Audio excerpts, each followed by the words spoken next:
Hi, everybody. Welcome back to the Business Roundtable podcast. I have another special guest today, Bryce Prescott. I'm going to let him talk a little bit more about his background first, but I found him myself because the podcast world was one that I haven't dove into before, and so here I am with my mentor, my coach. So, I'm super honored and excited to have Bryce in here. He helped me launch the Intelligent Human Leadership podcast earlier this year.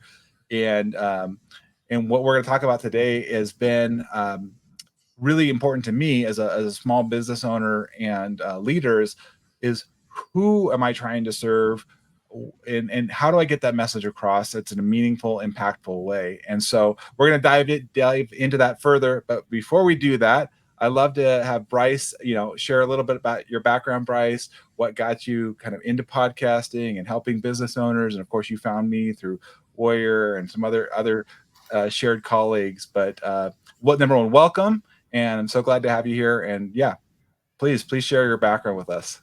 Well, thank you so much, David, for the opportunity to be on your show here. I've enjoyed all of our conversations throughout the time that we've been working together, both as colleagues and as friends. Mm-hmm. And when you presented the opportunity for me to come on this show, I was elated, and I'm super thankful that you're willing to give me this chance to speak. As you should, my name is Bryce Prescott. Most notably, I am the founder of a company called Media Automated. And Media Automated is a full-service podcast creation, production, and consulting firm. We basically handle every aspect of the podcast process, all the way from the very, very beginning when you have an idea, so that we can create your best show in a way that speaks to the individuals that really are there to learn and to hear from you. Most notably in marketing, they call that your avatar. All the way through to producing your episodes, writing your copy, making sure everything's uploaded, creating video assets, whatever it is that you need to do. We have the full scope of that within Media Automated. I got into podcasting actually as a consumer of podcasts all those years back in the day. There was a time, Dave, when I was actually a commodities broker. I was a global commodities broker. And I traveled the world doing that. And I spent a bunch of time in South America. And I speak fluent Portuguese, and I kind of speak Spanish. And so when I was in Argentina and Brazil, I would have a lot of downtime because I didn't have a lot of personal friends or anything there. And I found myself really enjoying and listening to podcasts. Well, it just so happened to be on my last trip to Sao Paulo, Brazil. It was kind of a Hail Mary effort. I was close to being out of money. We had this deal we were trying to put together, and we ended up getting hoodwinked. And the people to which we had paid to go to meet us in Sao Paulo were there to meet other people as well. They ended up choosing another deal, and it ended up basically costing me my last 30 grand. And I was sitting in a bar. I had a steak in my belly, about a half a bottle of wine. I was drunk. I was pissed. And I needed a different way. And I thought at this level, I knew business. I thought I knew human behavior. I thought I knew all these things. And I go, I need better access to people that I don't have. Mm-hmm. And it just so happened to be the podcasting was the choice to do this. So I came home, I started a podcast that was called Rules of Success, which ironically was founded basically off the core tenets of Core 4, which was about like, how do you be balanced and successful in your body, in your being, in your business, and in your just all the key areas of life, health and fitness, spirituality, business, and of course your relationships. And it presented some opportunities to me. Fast forward several years, I was once again really struggling, going broke because my podcast was growing. I'd had over 1 million downloads. I had this great library. I had interviewed New York Times bestsellers. I had interviewed A-list celebrities, gold medalists. I mean, a really amazing slate of people, but I didn't have any sort of notoriety myself. I had gotten really good at elevating those that were associated with me, but myself was kind of in the background. And so I shifted some things up. I learned some lessons. And at that point, this was about 6 years ago, I started getting asked questions about podcasts. Some of my close associates lovingly referred to me as the podcast whisperer. So they would ask me these questions like, how do I do it? Because I was self-taught. Like I went to YouTube University. Like I was trial and error. I would do this was back in 2012 is when I started podcasting.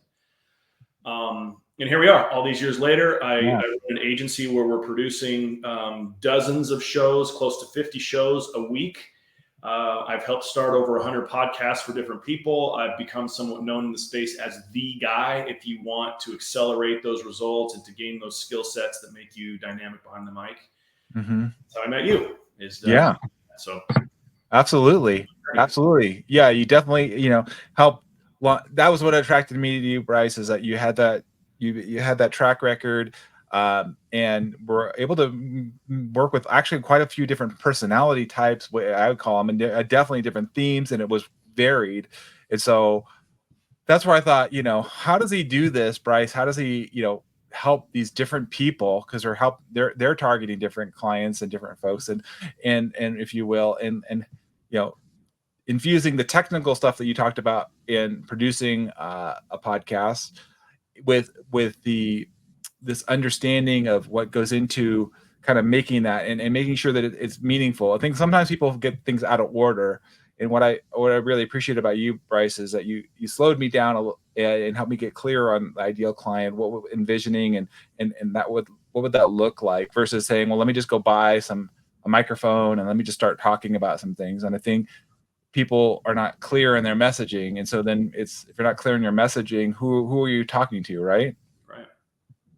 Well, that's one of the big mistakes that people make. And just to kind of set the stage here, Dave, I want to make sure that for those of you that are listening to this show, what my hope is that what you receive from us as we have this conversation is that you receive at least a hint, at a bare minimum, a hint of clarity that you are seeking relative to your own messaging and the way that your thoughts and messages are received. Thoughts and messages includes advertising, it includes posts, it includes all sorts of media that you're putting out there that you have a hope that will be interacted, engaged with, and received a specific way. Mm-hmm. To answer your question, Dave, one of the things that is a big mistake that people make, and this, of course, isn't just in podcasting. I just see it most in podcasting because that's the world. And that's that they get this excitement for sharing something. They have this message they want to put out there, but they neglect in their excitement and in their analysis to consider who would be listening to it and why they would want to listen to it. Mm-hmm. They basically will make a show that they want for themselves. Mm-hmm. And when you're considering the tremendous amount of bare minimum time, not even considering the expense of it, the resource, everything involved creatively, just the time that it takes to put out there. If you're handling any of these things on your own and you're not hiring a service like mine to help with that, you're going to be in a place where you need a return on your investment of time. So meaning you want people to listen to you, you want people to engage, you want there to be some sort of swell of interest that comes because of what you're sharing. And when you do your podcast from the vantage point of this is what I want, without considering who's going to listen to it and what their pain points are and why they would want to be entertained or taught by you, you really, really put yourself at a disadvantage on how to create something that's dynamic and that has any sort of legs. So having said that, that was kind of the shift that I had made throughout my own process. As I started realizing this was a show for me, I was good at helping everybody else, but I was helping the people that were on my show, but I wasn't helping the people listening to my show resonate with me. I was this facilitator more than anything. Mm-hmm. And that's something that people do wrong in their marketing. That's something they do wrong in their social media. We become very egocentric in that it's about us, me. And while it's good to a point, like you've got to make sure you're handling your own needs and your cup's full of things. When you're trying to put out something that's dynamic, whether it be funny or sports related or political or motivational, whatever it is, regardless of that lane, you got to do it in a way that makes people want to engage and listen. And if you don't consider the details of that, like it's very detailed. I remember going through the whole process with you. It took several weeks for us to get to the bottom. Right. Exactly is the key listener for intelligent human leadership. Yeah. Now, I mean, Bryce, that's so important. And I want to reiterate what you said at the beginning here, that reach out to Bryce or myself. The reason why I have the Business Roundtable podcast is that you can get some value and say, hey, I need to learn some more. We're giving some nuggets here. And I really appreciate what you're sharing there, Bryce, in that, we start with ourselves, and you help me peel back some layers to get clearer on who this person is to that I'm speaking to. And in the case of from intelligent human leadership, I'm looking at those that are in the architecture, engineering, consulting, environmental consultant. It's, he's 42, he's got a wife, he's married, he's leading a team, very specific, because the more I can dial in, I'm more relevant to that individual. And I think sometimes, not like you said, we do this, and it doesn't have to be in a podcast too. It's just like, I've been a group manager, I'm leading folks. And so I come from And I've had this happen to me where there's messaging coming from the top down, but they're not understanding what's motivating me, what's relevant to me. It's just like, it's a one-way message, and it's not resonating, and it's not having the desired influence or effect that I really wanted. And so like what you're saying, Bryce, is what I hear you saying is step back from, your ego, your agenda, and think a little more strategically. And this is where having an advisor like yourself, Bryce, or myself in the organizational health side of things, where we're leading teams, is, you're going to have much better results if you do that versus just kind of plowing ahead and just, and so thinking about that. And so, one of our mutual mentors, a guy named Garrett J. White, he uses this phrase called collapsing time. That when I first heard it, it really made sense to me. And that's basically what you and I do respectively in our different pursuits. You with the consulting that you do for organizations, and me within the creation of media and podcasting, is that, let's be honest, people that are listening to the show are intelligent. They're not dumb. They understand how to, critically look at things and to weigh options and, do the cost benefits and all that.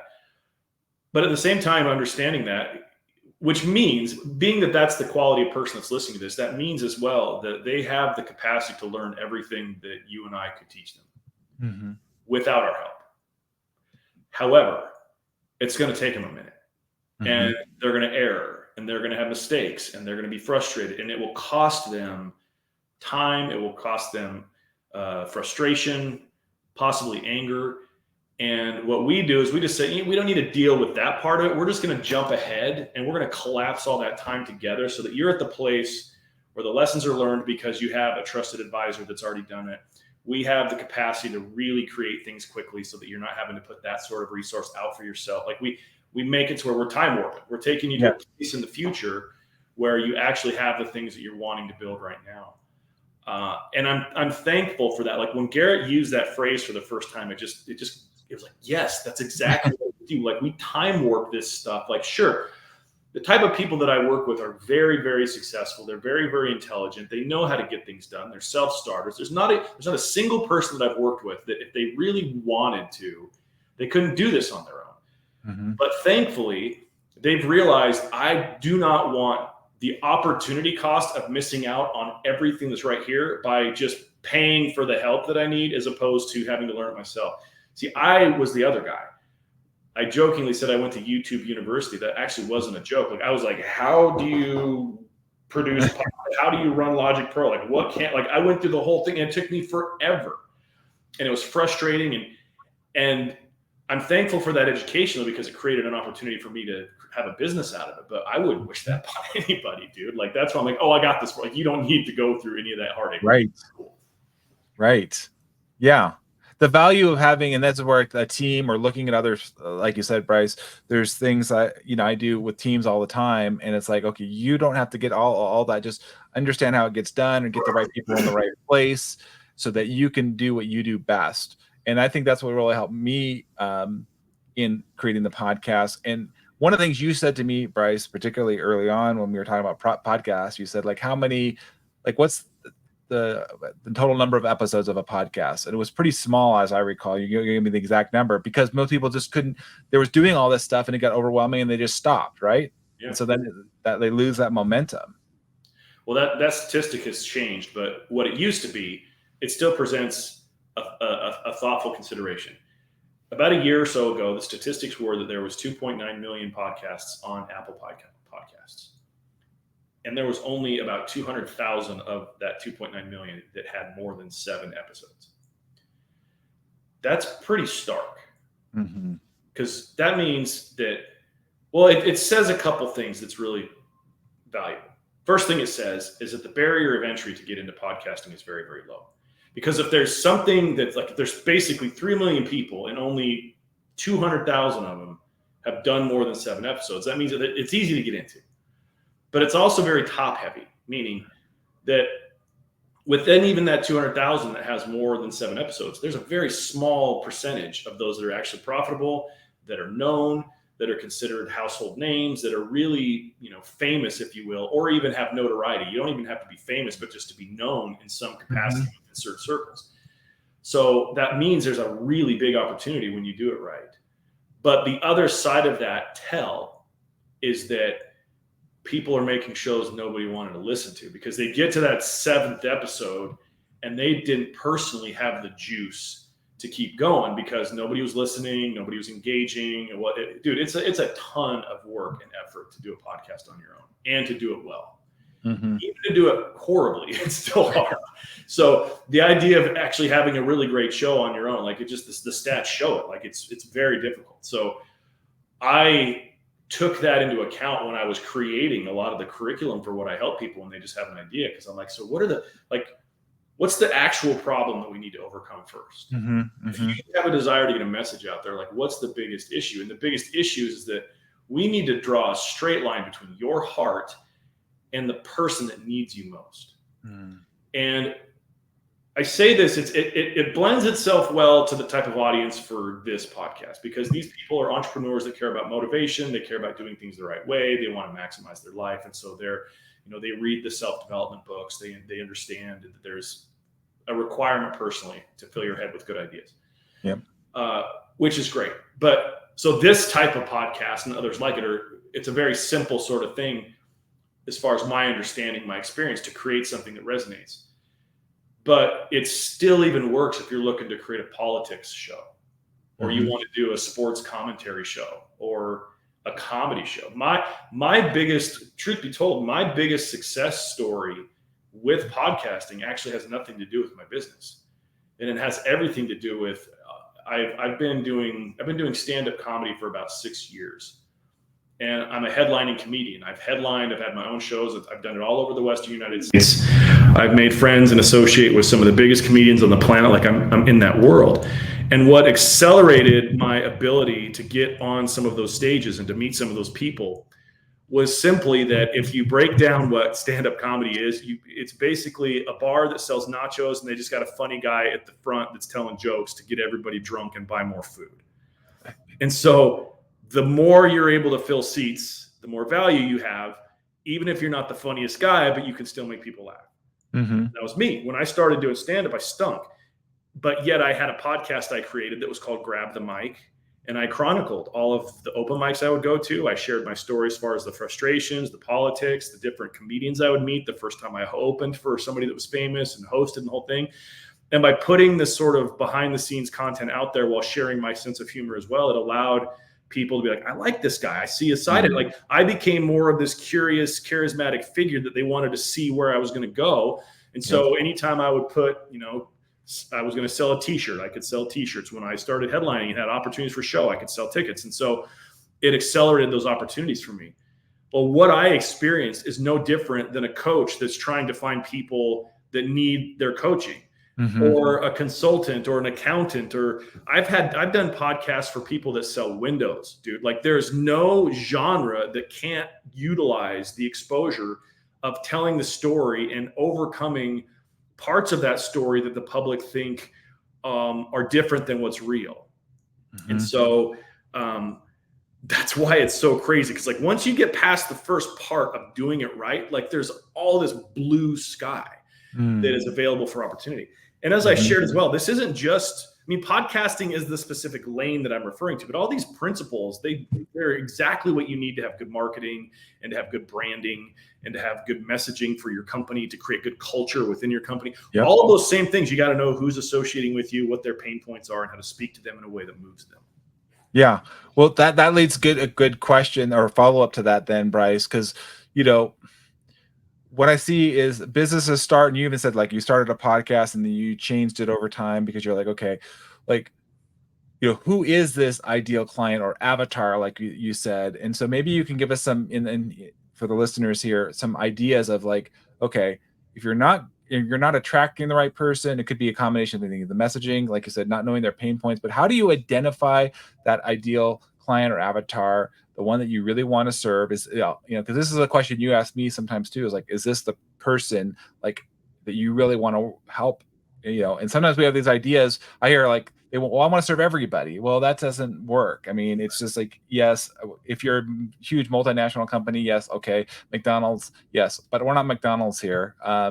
So like, how do we start to understand and define kind of our ideal client or avatar for the purposes of marketing and getting our messaging in there, because it doesn't do us any good if we're not clear on that. We're just starting marketing. What are we messaging out there? But where would you suggest to start to look at? Well, to answer that question, I'm going to give you an example from the comedy world. Yeah. So if you're into stand-up at all, you may have heard of, Jim Gaffigan or Jerry Seinfeld or Sebastian Maniscalco or Chris D'Elia or Andrew Schultz, Tim Dillon. There's a ton. I mean, there's so many. Yep. And you can like a bunch of different ones, but you're going to have your favorite. And that favorite is because of a certain sensibility that connects with what you find funny, and the way that they present what they do and their sense of humor with the way you receive it connects that bond. Now, like I said, you can have a similar bond with other comedians and you can think they're funny, but you're going to have the one where you're just like, that guy is my favorite. I love that guy. Okay. So when you break apart the aspects of that from a psychology of human behavior standpoint, what it means is that person speaks to you differently. Their stories resonate more with you. Their viewpoint and their worldview matches up with something that you understand. You understand the pain differently. You understand the pain points. You understand the success points differently. Now, in comedy, that might seem silly, like the success points. Yes, like the things that are being described that are good and fun and true, you like those better, right? Like as an example, I don't identify with a lot of like really sort of political commentary anymore when it comes to comedy. It just doesn't work for me because it's something that I take serious for the most part. So it's got to be a really well-written joke, just not a hacky like political thing before I find it funny. When you put that into a business place, like, so that concept of I've got to have this direct connection to the sensibilities of the person that I ideally want to work with. So if you're a consultant, for example, or you do what you do, or you do what I do, I have to then know exactly what their sensibilities are. I have to know what problem is it that I solve. When I'm involved in my message, my show, my branding, everything I'm putting out, when I'm in your face, what do you get out of it that makes your life better? That makes it so that you have an internal shift, which is an emotional shift. You feel one sense of a negative emotions, and I can take you across the bridge to where you're feeling positive emotions. I can also offer you external solutions, in that giving you access to resources that are outside of yourself that you can use. Like, for example, Dave, your coaching would be considered an external resource. This is something that they don't have access to.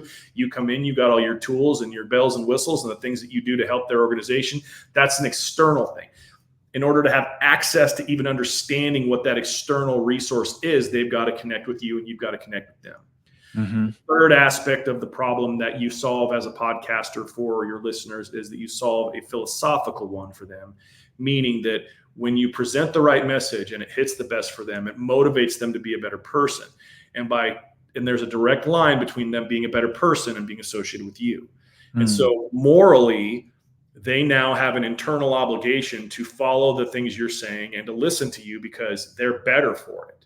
Okay. So when it comes to this whole process of business and everything, like you have to understand that you can never go too narrow and deep in trying to understand a very specific part of who needs you best. Whenever I'm in calls about this and sharing with people ideas about maybe they should start a podcast or whatever, and they don't trust that if they go really specific and really narrow, that their podcast can be specific. They have this idea that, well, I got to be like Joe Rogan and appeal to everybody. I share this with them. I say, look, there's 350 million people, give or take, in the United States. 10% of that is 35 million people. 10% of that is 3.5 million people. 10% of that is 350,000 people. 10% of that is 35,000 people. That means 1% of 1% is 3,500 people. If your business had an influx of 3,500 full paying high ticket clients right now, I guarantee it would drown you. Now we're talking about a sliver of the population of just the United States. And that's not even if your product is a global product, because there's a lot of coaching and things that can Canada, there's Europe, there's all sorts of other places where you can find your clients. So I say then, there's no fear in going narrow and deep. Where we get to do is we get to create the show foundationally so it's speaking to that exact person that needs you. And all of their sensibilities, all of their fears, all of the things they find important, all the things they're not willing to admit to themselves, all of their interests culturally, all of that. And we speak to that person. Wherein once foundationally that show's created, so it speaks in that way to the right person, then we work on marketing so we can get it in front of them. But in order for it to resonate once it's finally in front of them, this has to be the type of show or the type of marketing offering that when they hear it or see it for the first time, they're like, dude, is this guy reading my journal? How does he know what's going on with me? Like, this is really, really detailed. And that process is actually, it's very, very detailed, but it's very simple to get to it. I walked you through that process to get to, so you understood exactly who your ideal was for the listener of Intelligent Human Leadership. I've done that with countless others. But the point of it is that even if you feel the temptation to discount your own message because somebody else might say something similar, remember the example of the comedians, man. There's so many comics that have similar jokes, but you like one better. And it's because that guy just is different for you. You personally might very well be the guy that's just different for you, for the dude out there that needs exactly what you provide. And there's enough people in this planet to where you can be very deliberate about making sure you're only speaking to them. Once you get that established, then you have the opportunity to widen that net a little bit. But that's a way far off place. Like there's so much opportunity right now, just really diving into, I only want to work with these type of people. Their characteristics are X, Y, and Z. I provide A, B, and C. Let's craft this message. I want to speak to their pain. And then you do that over and over and over again. Once that's established, you can potentially see how it's being received and change it up. But very percentage-wise, very, very, very few people do it right. Yeah, that's. I like how you broke that down, and I still use that framework of looking at the client. What are the internal and external challenges and the philosophical challenges that they face, and like you said, it's simple, but it's very profound. And I think sometimes we rush. Maybe you can rush through that, or if you're not aware of it, you're just not paying attention to that. So, and again, using their language. And I've refined it. I've gotten better over that over the recording of the episodes I'm working on now too. I've speaking to those pains, and also what are the ideal. We talked in the warrior speak. We kind of pit to peak. Both we're saying, okay, here's our challenges, but here's what would the ideal outcome look like? How would this podcast or this how would this message help you, like you said earlier? Is so important. And sometimes we just got to get going, and we're not thinking a little bit more.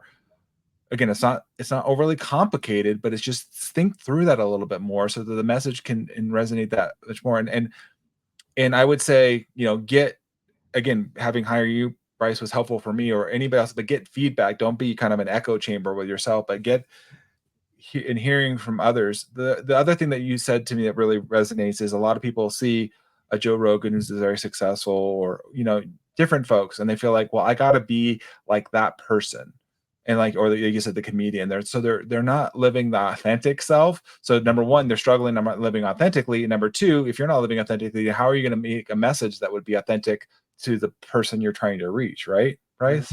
Right. Well, clearly, I mean, the beauty of, if you were to look at, so if you're listening to this podcast, I'm guaranteeing it's not the only podcast you listen to. So I want to consider why you listen to those other podcasts. And I'm willing to bet that the experience that you have when you listen to a show that you really, really like is that you have what is deemed a one-sided best friendship. You're listening to somebody that seems like he's your boy, he's your friend, or a woman that seems like you're close. They are open and authentic with you. They say the things that you find to be entertaining, they speak to you. You really like this person, their sensibilities, their sense of humor, the way they present things, like you're connected. Okay, so what does that tell us then? That tells us that not only do you have to understand the specifics of who you're speaking to and the pain points and the problems you solve for that person, you also have a responsibility to develop yourself as somebody who they would want to listen to. Unfortunately, most people get this wrong too.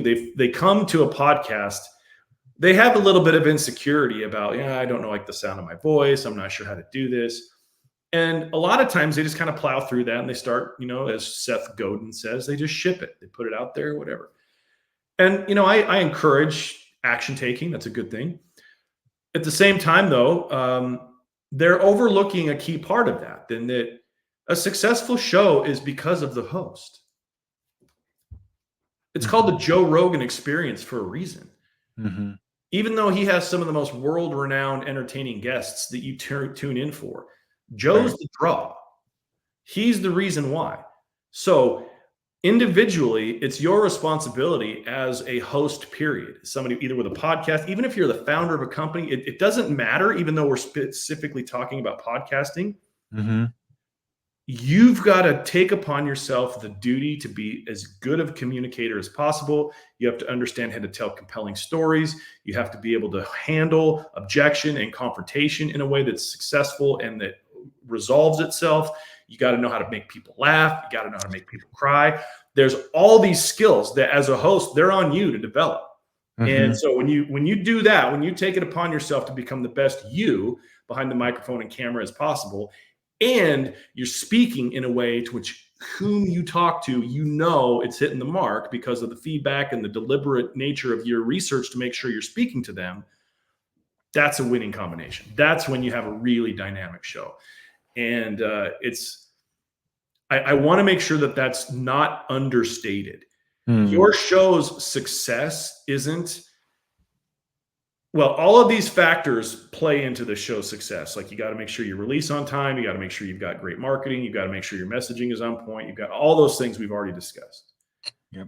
But even if all those things are on point and you stink as a host, you're boring and nobody wants to listen to you and you're not engaging and you just your show fails. So that means the most important thing is to make sure that you are dynamic. And that's something that you can learn. I want to call you out for a second, Dave. Like when we first started working together, you were not even remotely as close to as proficient and entertaining and engaging behind the camera as you are now. You were very timid. There was a lot of ums and ahs. You had filler words. You would try to fill in words instead of letting there be silence. And it was hard to kind of follow where you're going sometimes because you were like, I could hear the processes in your head coming out of your mouth as you're trying, and that's gone. Like you're very, very easy to listen to now. Your skill sets are growing every episode. You're getting better and better at this. And that's where I feel confident that like your shows are going to continue to succeed and to get better and better because you are continuing to grow and get better and better. Never overlook that if you're listening to this, like it's on you. Dude, no amount of great marketing and a great logo and show name and all that matters if you stink. If you're not behind the microphone. Well, number one, thank you, Bryce. I really appreciate that. And it is true. Doing this commitment to recording an episode every week, and now that I've been doing the Business Roundtable podcast too, I've got 2 a week. So I couldn't have imagined that it's not even been a year, I think, since we started working. It was like we were talking last year, and I think August was when we finally started to actually put these podcasts together. So, I think it leads into a follow-up question or comment here from you too. Is this like, creating and sustaining your messaging, so that it's not, you lose, you burn out. Again, what was helpful for me in this, Bryce, is that I was thinking about who I'm going to talk to, and then applying real life events, experiences, and then one of the things you helped me also to was to kind of put a series of episodes or topics together, and we went through that, and it's like, okay, what, again, matching up the avatar, our ideal client, with these different issues that they're facing, and what could the themes be. And then what I found is I can go back, I reference those. And so could you talk a little bit about sustaining your message? I mean, so some people can get burned out. They're like, oh, I'm so tired, I don't want to do the same message. But when you're passionate about this and serving, it's not a burden. At least for me, it's not a burden. It's like, I have no problem sharing that, or a variation of the story. Sometimes I'll go back to something that I've done in a previous episode, but I've got a new take or not, and so I love that. And so I don't get tired of that. But I think some people, if they're forcing it, are like, oh, I don't want to talk about this again, or this issue. Can you talk about how to create this and sustain that message? Sure. Well, I first of all appreciate you bringing this up, because this is a major pain point that podcasters have, where they start to feel burnout when they're like, I just said the same thing over and over again. I keep talking about the same stuff. I'm so bored. They're bored of what they're doing. And I'll share this. Basically, there's no new ideas. There's no new ideas. You go to the self-development world and pick up a book. I guarantee that book is just a version of a different book. There's no nuance. I mean, go pick up a law of attraction book and then go pick up another law of attraction book and compare them. They're just the same ideas. They're just written different, which means there's no new ideas, but there are different perspectives. And so whatever it is that you're talking about, like for example, there's business success principles. They're not new. They're exactly the same. You want to run and grow and scale a successfully profitable business that does good in the world. The map is already out there. And the roadmap, the specific exits and all the things to get to the destination is already there too. There's millions of books that are already out there. But your take on it isn't out there yet.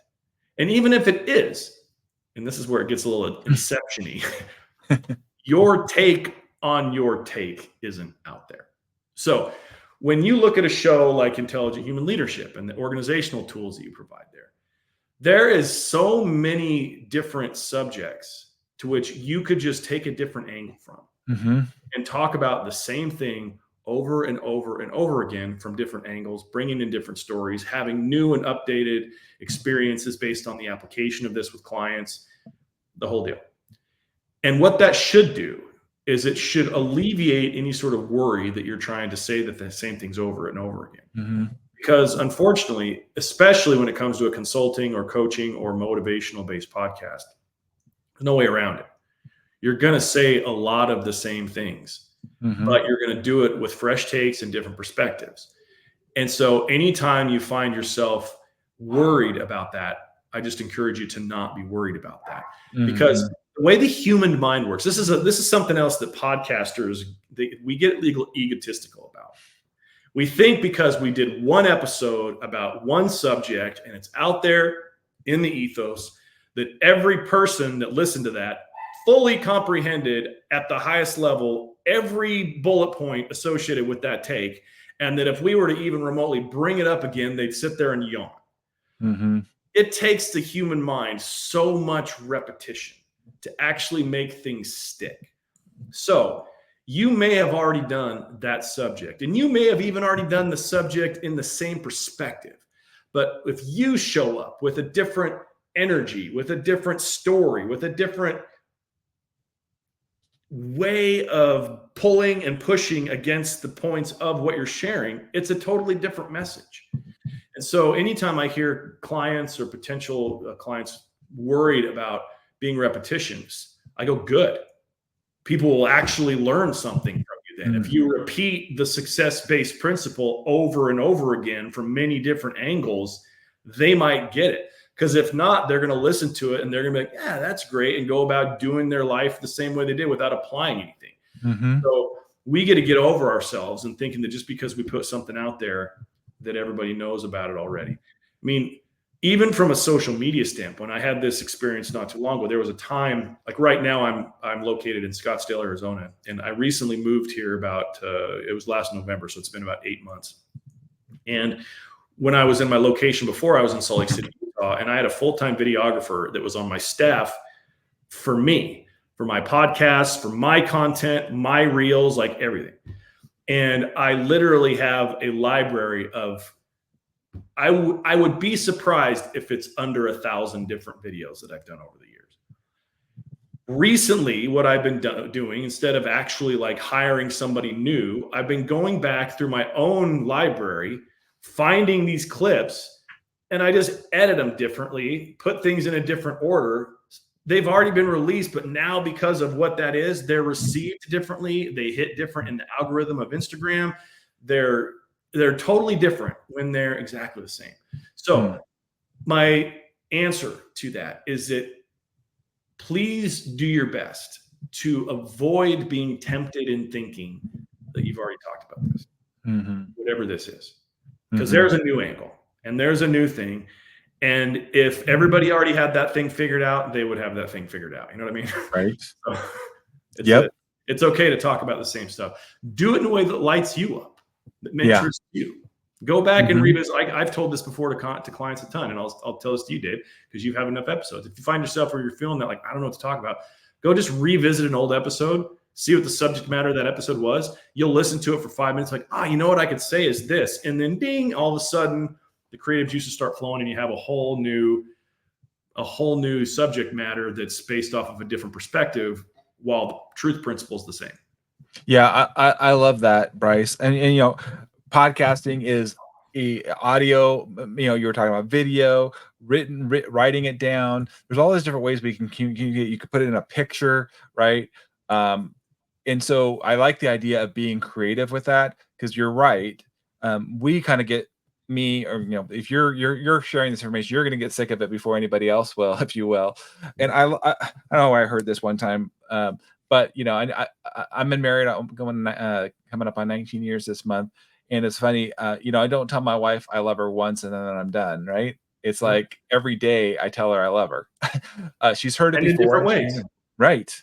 Yeah. I write her a little note, send her a little voice message, buy her some flowers. All different ways of showing love and appreciation. And so I think that's so important, Bryce, is to be creative in that regard. And again, meeting people where they're at. And this is, I think, the challenge, and in a bad way, but challenge. And you've talked about this in your podcast too, like with Instagram and reaching people, and your TikTok too, of like, how do I reach them? And so it's creating that message and finding out what that is. And I've really got some great feedback too. And I'd say, to your point, Bryce, the feedback I've gotten from the folks listening to my episodes is, particularly the Intelligent Human Leadership one, is we want to hear more, like you said, personal stories. Share us the latest and the greatest of how you're living this, how you're applying this in your life. That becomes more real for folks. And I feel like people they're interested in that. They want to hear more about that. Yeah. Well, that's the whole point, right? Is like we as human beings, we want to feel seen, we want to feel heard, and we want to feel like we matter. And if I'm listening to somebody that really seems to understand where I'm at, and that is speaking in a way that makes me know they get the problems I'm dealing with, while seeing an example of somebody that doesn't experience those problems anymore, it's really inspiring. And it's something that can make it to where I would be willing to take action in their direction, because I feel seen, heard, and that I matter. And to go back, that's a part of creating that one-sided best friendship, is where you're speaking to them, you care about them, you love their experience, and you want better for them, and you're willing to help them. And when you do it, that's the whole point of this, is to be valuable and to give people something to help them shift. And then they tell their friends, and it becomes a thing that goes viral. Viral as a phrase doesn't have a specific metric. It just means it starts getting attention. Right. And that's what we all want, is we want people to receive our message so that they can have the impact that we're hoping to help them with in their lives. Even if we're not the one to do it, even if we're just the person that was the lighthouse on the shore, if you will, that was shining into the harbor, and we gave them some sort of insight on how to get to the shore, that still works. But when you attach it to a business, there's ways to make it to where you can have all sorts of opportunities to further help these individuals after the fact. And it's so great. I love that podcasting is as impactful as it is. And I'm really thankful that I've kind of stumbled into this. You'd asked me 10 years ago, like, if I was gonna be doing this, I'd be like, no way, man, I don't see this happening. But it fills my cup in a really cool way, like helping individuals not only overcome issues with their confidence, but to gain new skill sets in speaking and storytelling, and to create the machine that can help really make their business amazing. Like, it's something that just, I can't get a kick out of it. I can't get enough of it. Yeah, I would love your feedback on this too, Bryce, as we're getting close to the end of the episode, but what is helpful for me, like you said, in communicating that message is, I think when we were talking about, what was the frequency of the podcast release, and I really like the weekly format. That's helpful for me, because it puts me in a regular rhythm, or each week I'm going through this and I'm practicing what we've talked about, looking at the problems, the challenges they're facing. And so it's given me greater confidence when I have to do other types of media. I did some other videos last week. I was recording, and not for the podcast, it was just for the videos. So I'm going to do some website stuff. And so it helped me just be clear and just getting those reps in. So what would you say to somebody that's looking, they want to be more intentional with their messaging and just getting them started, whether they're doing podcasting or writing some content or, whatever the case might be? What would be your advice to them to just, get going and to build that momentum, if you will? Sure. So I'll give this in twofold. So from the perspective of you as the individual doing it, and then from the perspective of who you want to have receive it. Mm-hmm. So when it comes to creating content, I want you to consider why you're doing it. And be honest with yourself. Like if you're doing it just to go viral or to get a bunch of likes or attention, like energetically we feel that. And that's why it doesn't go that. And sometimes, the social media gods, they have a different sort of intent and they make silly stuff go viral that I would have never thought went viral. But my whole point is that consider why you're doing it. Consider what you're trying to accomplish with presenting this idea or this story or this anecdote to your people. And if that's congruent, if it's something that feels good and it makes the mark, then I want you to consider how you best, as the creator of that, can show up to do that. Demand of yourself excellence, not perfection, excellence. Just be as good as you can be. Be as great as you can be. Don't willy-nilly, even if it's just something that's just, some sort of organic piece of whatever content that you just filmed with your phone there and there's no editing and you don't need any of the other stuff. Just be excellent though. Like speak your truth, be authentic, allow your energy of support and love to come through. Be okay with it not being perfect, but seek for excellence. And also be okay with throwing it away. There's a lot of influencers that would disagree with me on that think you just got to put it all out there. And I agree to a point that, you don't need to be perfect, but just seek for excellence. But sometimes you'll know if it's the wrong message and just pull it down and be okay with that. But not at the point of using it to justify your own insecurities, looking at it from a point of this is the wrong message. Not that you said the wrong thing, but this isn't the right message, if that makes sense. Right. So that would be what I would suggest. Just take it serious. And, one of the really good ways to prepare yourself for the idea of a podcast is to use social media. For example, you can use Instagram with creating stories and creating reels and filming yourself and as a warm-up to kind of get used to this idea that my message, that's this thing that I feel and it's coming out of me, I'm on the hook now. Like it's out there. Yep. Am I okay with that? Like using that because it's going to expose a lot of your insecurity and a lot of the places you need work. And then that's when you give a guy like me a call and then get you all dialed in. Absolutely. This has been great, Bryce. I definitely would love to have you back on because I think there's so much more. We just scratched the surface here. But, as we're talking to business owners or leaders about communicating to their ideal client, how to, and even into their team, how to message this and like you said, to be truly authentic, and just strive for excellence.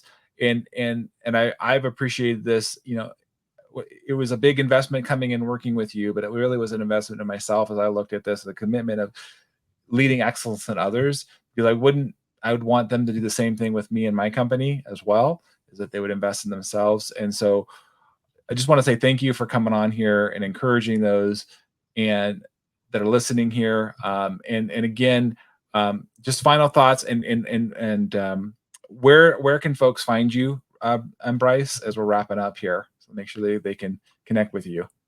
Well, first of all, thank you for that just platitude. That was very, very nice of you. And I also want to thank you for connecting the dots between you invested in yourself when you hired me. And energetically, I'm willing to bet that has come back to you and people being willing to invest in you because of the congruency of that energy. You're not trying to go super cheap and do it yourself while then expecting the people that, want to hire you to not have that attitude. There's a very real direct line, like how we show up for ourselves as how our clients show up for us. That's a whole different episode we could talk about right there. Yes, absolutely. So thank you for that. Thank you for showing up in congruence with your energy. And I know that it's producing the results that over time are going to be undeniable in the success of what you're doing with intelligent leadership. As far as where people can find me, what I would encourage you to do, like the easiest thing, if you want to directly interact with me, my Instagram, there's 2 handles I'll give you. My personal one, which is at Bryce Prescott, just my name. And then there's at Media Automated, which is my company Instagram. We're pretty responsive on that, just to be fully transparent because of my comedy stuff. Like my personal one is where to go if you want to get directly to me. And I post all sorts of stuff on there. I'm pretty entertaining. I'm telling jokes. I'm doing media content. It's a real demonstration of it. You'll see if you like me or not, because I don't really hold back there on what I show. I would also recommend you just check out my website. Go to mediaautomated.com. It tells the story of our company. It's even got a calendar feature there where if you wanted to have a consult or to see if there's a fit for us to work together, you could get on my calendar there. I'm very open and transparent about how to get with me. So either Instagram or my website directly would be the way to do it. Yeah. Well, I really, again, Bryce, thank you so much for sharing this. The whole point of this podcast, as we've been talking about, who do we serving is you, the business owner, is you, the leader, that, you need to get people, leaders have followers and people that trust and believe in them and know that they're looking after their best interests. They're serving from that place. And so we want to help you be that best leader in your company, whether you're an owner or an individual. It's all about helping and serving others. So Bryce, you've definitely done that for me, and I appreciate you coming on to the podcast, and I'd love to have you back, and maybe we'll have a bigger roundtable another time, but I just wanted to have you on today, and I really appreciated the time. So thank you so much, Bryce. Glad to be here, brother. Thank you so much. You bet. Take care. Thanks everybody for listening. Till next time. Bye.